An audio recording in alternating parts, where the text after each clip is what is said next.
Excelente vitória ontem do Vascão em cima do Bahia em São Januário. Resultado que leva o Vasco bem mais acima na tabela. Ganhamos 3 posições. Vamos falar sobre isso, analisar a tabela, analisar a situação do Vasco, fazer uma análise rápida da partida e também trazer algumas curiosidades. O Diniz não ganha de 1-0, sabia disso? Vamos ver as vitórias do Diniz no Vasco. Vamos falar também da arbitragem, que é absurdo. Olha, o que aconteceu foi, como diz o Admar Lopes, foi escandaloso. Mas tudo isso daqui a pouquinho. Antes, deixa eu pedir para que você não esqueça de deixar seu like nesse vídeo e pedir para que você se inscreva no nosso canal se você ainda não for inscrito. Vai lá, aproveita, ativa o sininho de notificações, a opção todas, porque sempre tiver vídeos novos aqui, o próprio YouTube te avisa, tá falado? Vamos direto pro vídeo aí.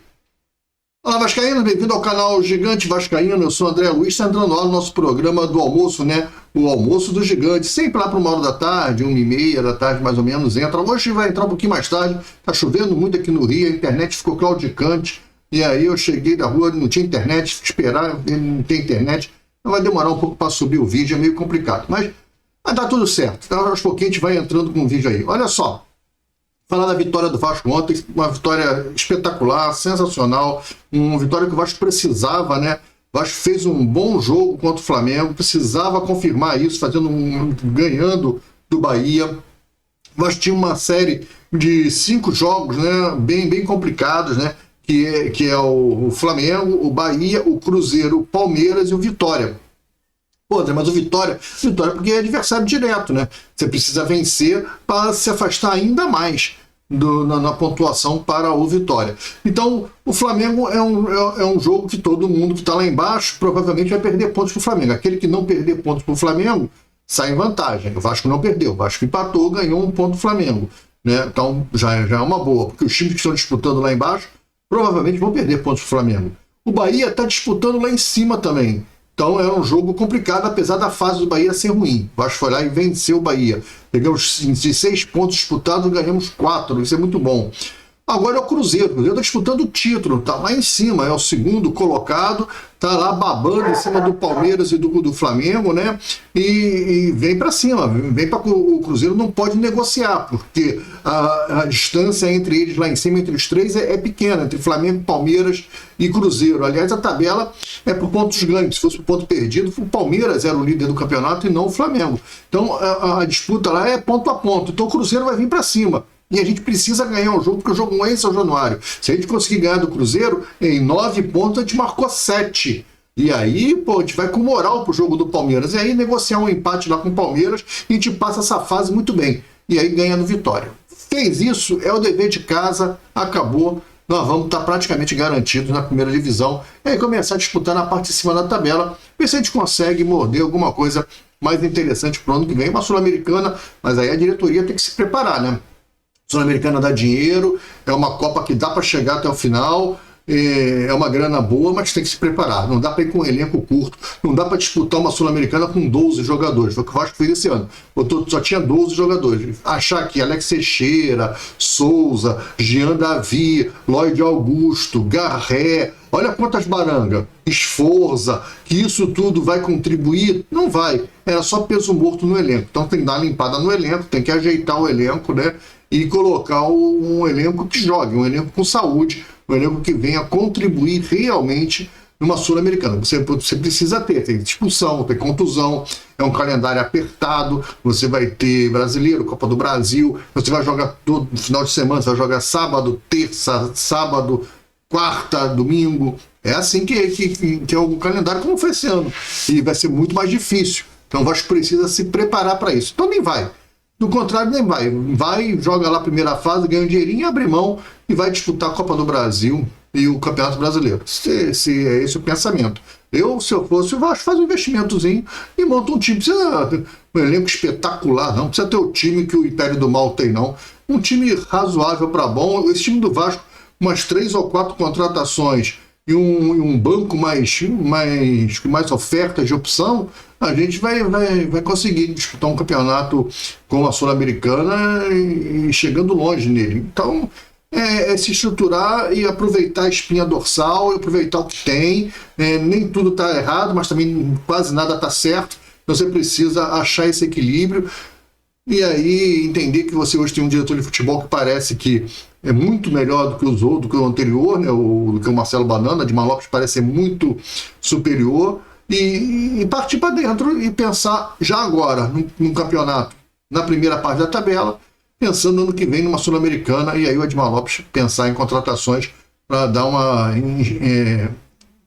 qualificada no elenco. Não adianta você ter 3 mil jogadores e nenhum deles prestar e não te dá resultado nenhum, né? Lembrando que você vai ter só o Jair só no meio do ano, o Alisson não se sabe quando vai entrar, o Paulinho Paula, contrato acaba em dezembro, deve ir embora, não deve renovar. Então vai ter que dar uma ajeitada aí nesse seu elenco. Legal? Então o jogo de ontem foi muito importante. Vamos dar uma olhada na classificação. Como é que ficou na tabela o Vasco ontem? Olha só, com a vitória do Vasco ontem, o Vasco foi a 24 jogos com 27 pontos. O Vasco chegou a 27 pontos, né? Se você pensar que os times que estão com 24 jogos, o Corinthians e o Grêmio têm 29, nós estamos a 2 pontos do 10º colocado do campeonato. Se a gente tivesse ganho do Ceará, estaria hoje com 29, hoje nós seríamos o 10º colocado. E se a gente tivesse ganho do Ceará, teria tido um saldo de gol de 1, né? Um gol de diferença. Ganhou o jogo de 2-1. Um gol de diferença, nós teríamos um saldo de 2 positivo contra menos 5 do Corinthians. Então nós hoje não seríamos o 10º colocado, o último da primeira página. Olha como seria bem mais legal. Mas deixamos escapar a vitória. Eu acho que esse campeonato deixou escapar a vitória com muita facilidade, né? Enfim, é um jogo que você estava ganhando do próprio Vitória, né? Lá no Barradão, ganhando lá dentro, e tomou a virada com um jogador a mais em campo. Olha, as coisas assim absurdas que aconteceram esse ano no Vasco. Mas, enfim, vencemos o Bahia, isso que é importante. Estamos lá na 13ª colocação. Uma outra coisa legal na tabela que, se você olhar, quem tem 24 jogos também é o Vitória. E o Vitória tem 24 jogos com 22 pontos. Nós temos o mesmo número de jogos do que o Vitória e abrimos 5 pontos de diferença para o primeiro que está dentro da zona do rebaixamento. E isso é importante. Isso é muito importante. Então, ganhar do Cruzeiro no próximo jogo leva a gente a 30 pontos, leva a gente lá em cima, dependendo dos resultados, a gente pode ficar até em 10º lugar, no lugar do Corinthians, passar o Corinthians. O Corinthians, acho que, se eu não me engano, pega Flamengo, o Corinthians pega o Flamengo, se o Corinthians empatem, a gente vence, a gente passa o Corinthians. Cara, então muitas coisas podem acontecer e o Vasco pode subir muito na tabela, né? Esses desafios, esse time do Vasco parece que gosta de jogar jogo grande, né? O Vasco pega jogo grande e joga bem, jogou bem contra o São Paulo, jogou bem contra o Santos, aí pega o Juventude, perde, pega o Vitória, perde no Barradão, pô, pegou o Sport, a gente venceu esse ano no Sport aqui e lá, Fortaleza a gente venceu aqui, né? Então o Vasco tem que fazer isso, cara. O Vasco tem que pensar grande e partir para dentro do Cruzeiro. Olha como a vitória, seguido do empate com o Flamengo, levou a gente lá para a 13ª posição, dá um respiro, dá uma tranquilidade. Agora tem que escapar. E para escapar de vez, tem que fazer mais 3 pontos agora. Vencer o Cruzeiro, você vai dar uma escapada bacana e vai começar a pensar em coisas grandes, coisas maiores do campeonato. Vai parar de olhar para baixo e começar a olhar para cima. É isso que o Vasco tem que fazer. E chegamos no momento certo, né? Faltam aí 14 rodadas para acabar o campeonato, né? Faltam 38 rodadas o campeonato.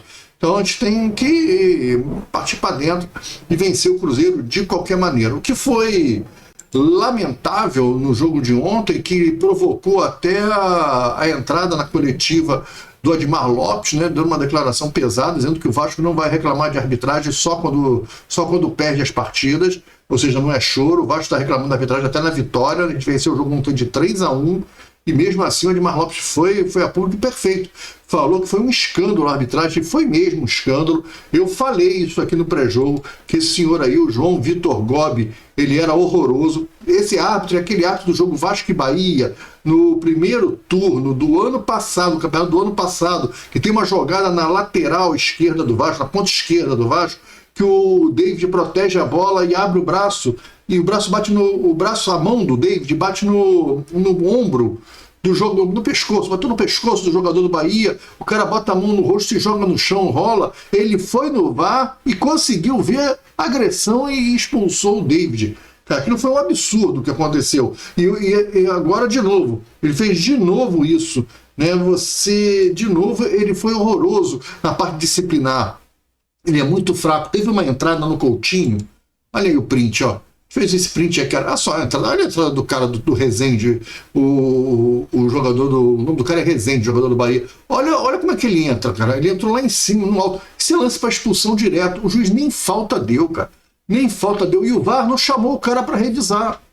Não chamou o cara para ver. Eu até acho que a expulsão do jogador do Bahia é negociável. Podia ser um cartão amarelo só, mas eu acho que alguém já avisou ele, ó, deu ruim, cara. Já era para ter expulsado aquele lance lá do Coutinho. Então aí ele deu uma compensada. Bem assim, parecendo que ele compensou ainda no primeiro tempo e expulsou o jogador do Bahia com aquela cotovelada que também não foi com aquela força toda e tal, até foi uma cotovelada, realmente o cara empurra, assim, mas o braço do cara estava colado, mas o cara faz um movimento realmente, tal, não foi aquilo tudo pro Barros cair no chão, rolar para lá, rolar para cá, né? Essa escolinha Neymar também é enjoadinha pra caramba, hoje todo mundo fica rolando para lá, rola para cá, o Verratti então, o Verratti parece que amputaram as pernas dele, quem encostou no Verratti parece que veio com uma motosserra e arrancou a perna dele, porque ele rola, ele fica no chão, às vezes o Vasco toma a bola e ele ainda tá no chão deitado, parar com isso, com essa encenação, cara, vai pro jogo, pô. Mas essa entrada do Coutinho foi feia, no intervalo o Coutinho ainda falou, tava com um tornozelo sangrando, mostrando a perna sangrando, e aí foi bem pesado, ele não deu a falta, depois teve o lance do Puma, no segundo tempo, ele foi no VAR e eu não consegui entender até agora. O Edmar Lopes fala isso também. O que ele viu no VAR? Por que ele não expulsou o cara? O que ele entendeu daquela imagem? Ele achou que não foi nada demais? Cartão amarelo estava bom, tá tudo certo. Do jeito que o cara entrou do Puma, o cara quase quebrou a perna do Puma. E o cara achou que tá tudo normal. No mínimo, era pro Bahia ter 2 expulsões. 3 não, porque eu acho que a cotovelada foi compensação. Mas tinha que expulsar ali no Puma também. Ok, o resultado deu certo, a gente ganhou 3-1, mas a arbitragem é escandalosa, ela foi horrível. Essa que é a verdade. Mas valeu a vitória do Vascão. O Vasco ganhou com uma partida esplendorosa do Felipe Coutinho. Coutinho jogou muito ontem, jogou bem até os 30 do segundo tempo, quando não aguentava mais, teve que sair, mas jogou muito, correu com o pé machucado, sangrando, jogou, fez um gol de orelha, aquele gol dele foi meio de orelha, né? Fez um gol de lado, que a bola bate no lado, ele faz o gol. Foi esquisito, mas não interessa, esquisito também é gol. Fez gol, bateu uma falta no finalzinho antes dele sair, né? No segundo tempo, antes dele ser substituído, ele já ia ser substituído, ele pediu para aguentar, para ele bater a falta, quase que vai no ângulo, assim, um golaço dele. Ele jogou muito, armou o time, atacou, pisou na área. Agora, méritos também para o Fernando Diniz, tá? A gente também tem que dar mérito pro cara. O Diniz tem muito mérito nessa história. O que aconteceu? Quando o jogador do Bahia é expulso, e o Freitas está sendo vaiado, o Lucas Freitas sendo vaiado por causa daquela falha que ele teve, o Diniz, na hora, tirou o Lucas Freitas, que não estava com a cabeça boa, botou o Hugo Moura de zagueiro e colocou o David, um atacante. Essa mudança, ela muda o esquema de jogo. Ela não é uma mudança qualquer, porque o Vasco joga num 4-2-3-1. Essa mudança do Diniz faz o Vasco passar para um 4-4-2, perdão, para um 4-3-3. Porque o Vasco jogava com 2 volantes, uma linha de 3 e 1, que é o Verratti.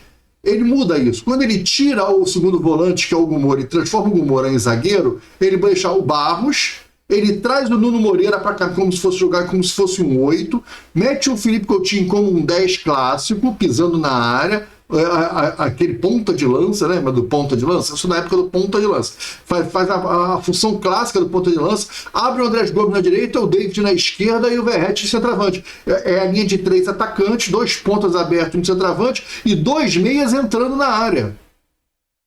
E aí o Barros deu um passo à frente, não ficou nem de volante, ficou na posição antiga de cabeça de área. O Hugo Moura e o Cuesta aqui dando cobertura nos laterais e fechando o miolo. Cara, adiantou os 2 laterais para deixar os pontas correr e o Vasco tomou conta do jogo. Perfeita a alteração do Diniz, tá? Não foi uma alteração só de nome, de jogador e manteve o esquema. Ele trocou 6 por meia dúzia, ele mudou o esquema do jogo. E aí o Vasco começou a empilhar chance, empata no primeiro tempo, vem pro segundo tempo com uma performance, com volume, com jogo. Olha, um partidaço do Vasco ontem. Vasco venceu e parabéns, Vasco. Tem gente que na live antes de pós-jogo falou assim pra mim, não lembro quem foi que falou, mas falou assim na live de pós-jogo, falou assim, pô, André, o jogo não foi 11 contra 10. Foi 10 contra 10, porque a gente tinha o Verratti, né? O Verratti, realmente, o Verratti é um cara esforçado, ele corre pra lá, corre pra cá, mas tá muito fora mesmo. Teve 2 lances, eu acho, do Verratti, que pra mim, assim, resume bem a participação do Verratti no jogo. O Verratti não conseguiu dar uma cabeçada, né? E olha que o Vasco jogou bola na área, o Verratti não conseguiu concluir nenhuma bola, você tem um centroavante, teu time ganha de 3-1, teve chance de fazer 4, 5 gols, e o teu centroavante participa muito pouco das ações ofensivas. Então é um jogador meio que nulo, não consegue fazer o pivô, cai muito, e teve 2 lances que para mim foram bizarros na apresentação do... Vou botar 3 lances, vou fazer 3 lances. 3 lances do Verratti, que eu vou relembrar o amigo aqui que assistiu o jogo, 3 lances do Verratti bizarros. O primeiro lance, o Coutinho enfia uma bola de 3 dedos no segundo tempo nas costas do zagueiro para ele sair na cara do gol. Ele arranca com a bola e antes de chegar na área, ele estava na intermediária. Eram 4, 5 passos correndo com a bola para entrar na área. Ele está na frente de todo mundo, porque ele saiu por trás da zaga, ele chegou na frente, ele conseguiu pegar a bola, virar o corpo, e quando ele chegou na área, na linha da grande área, ele já estava atrás da zaga. A zaga já tinha superado ele na corrida. Ele não conseguiu. Qualquer atacante arrastaria aquela bola para dentro da área e entraria cara a cara com o goleiro. Ele não conseguiu. Bizarro. Perdeu a bola, se enrolou, perdeu a bola, perdeu o lance. Para mim, isso é uma jogada de centroavante. Para mim foi ridículo. Ele não conseguir fazer essa jogada. Para mim é ridículo. Outra jogada que eu achei bizarra também foi a do gol. O Nuno Moreira enfia uma bola espetacular para ele, entrando pela direita. Ele não consegue chutar, ele não consegue ângulo para chutar, e aí ele resolve tocar para trás, para o meio da área. Para o Andrés Gomes, que está entrando no meio de 2 caras. O Andrés Gomes está entrando com 2 caras e ele toca assim mesmo. Que se dane, ele toca a minha altura. Deu sorte que o Luciano Juba para interceptar, pulou, esticou o pé e cobriu o goleiro. Mas faz o terceiro gol contra o Luciano Juba. Deu sorte. Uma jogada bizarra do Verratti, porque ele ia dar um passe totalmente, ele ia matar um grande ataque do Vasco. O Nuno Moreira deu com açúcar para ele.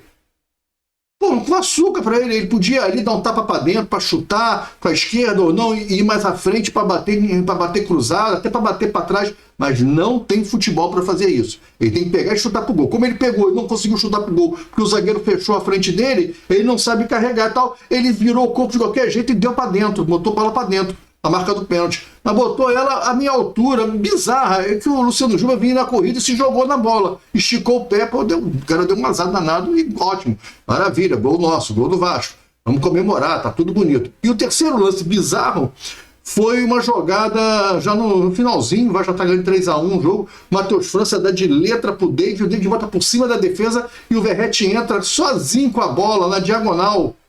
E bate cruzado, ali eu acho que ele deu azar. Não achei, eu vou tirar a palavra bizarra, ali eu achei que ele deu azar. Eu quero defender a tese que ele não está numa boa fase. Ali ele chutou, tadinho, ele chutou. Chutou cruzado, a bola saiu no outro pau ali. Ali eu acho até que ele fez o certo. Claro que um jogador com mais categoria dava um toquinho só e botava dentro do gol. Ele teve que dar uma pancada e aí ele virou muito corpo, virou muito pé e a bola saiu. Mas ali, ok. Mas ali não vou dizer que foi lambança, falta de técnica, não. Ali eu achei que foi mais azar, tá certo. Foram 3 lances onde ele foi o protagonista. 2 lances bizarros e um ele deu azar. O que mostra que ele tá numa fase ruim, ele não tá numa fase boa, né? Acontece, o jogador não tá na fase boa, cara. Agora não pode sair, tem que ficar 90 minutos de campo. Ele não sai de jeito nenhum. Isso que tá errado, a gente tem que rever e se apertar o Diniz quanto a isso. Agora, uma coisa interessante, para a gente acabar no nosso vídeo aqui, né? Eu prometi, vou botar aqui uma estatística lá. O Diniz não sabe vencer de 1-0. São só as vitórias do Diniz no Vasco esse ano, poucas, né? Só tem 7 vitórias. Mas ele ganhou de 3-0 do Fortaleza, 3-0 do Melgar, 3-1 do São Paulo, 3-1 do CSA, 6-0 no Santos, 3-2 no Sport e 3-1 no Bahia. O jogo mais apertado foi no Sport. Quando o Diniz vence, o Vasco faz 3 gols. Pelo menos 3 gols, né? Enquanto o Santos fez 6. É um troço estranho, né? O Vasco não consegue ganhar um jogo de 1-0, não consegue ganhar de 2-1, 2-0. O Vasco só ganha se fizer 3 gols. Então é torcer para fazer 3 gols. O Vasco é o time que mais finaliza, né, no Campeonato Brasileiro. Na estatística é que o Vasco é o time que mais chuta gol. Legal. Bom, isso é bom, mas tem que acertar a casinha. Tem que chutar gol e fazer os gols, né? Não pode fazer igual aquele jogo do Grêmio. Chutamos 38 vezes, fizemos um gol só. Um gol só não ganha jogo, não é? Antigamente, quando eu era garoto, tinha torneio início, que você escanteio valia meio gol, bola na trave. Agora não existe mais isso, cara. Agora a bola tem que entrar, tem que passar lá na linha e encostar na rede. Entrou, é gol. Senão, já era. Valeu? Galera, é isso. Um grande abraço. Mais tarde tem vídeo aqui no canal, o Resumo Gigante, 7 horas da noite. Já trazendo mais novidades para vocês, mais notícias, mais comentário, mais opinião aqui no canal Gigante Vascaíno. Tá falado? Faz um favor para mim. Pega o link desse vídeo, compartilha nos seus grupos, WhatsApp, Facebook, Telegram, dá essa moral aí, ajuda o canal aí, vê se a gente consegue bater 19 mil inscritos ainda esse mês. Será que a gente consegue? Em setembro? Acho que não, né? Mas em outubro, com certeza. Então dá essa moral aí pra gente chegar aí. Nós estamos com 18 mil e quase 18.700. 18.600 e alguma coisa, quase 18.700. Dá essa moral pra gente bater esses 19 mil aí. Valeu? Um abraço, fica com Deus. Até o vídeo mais tarde. Fui. Tchau.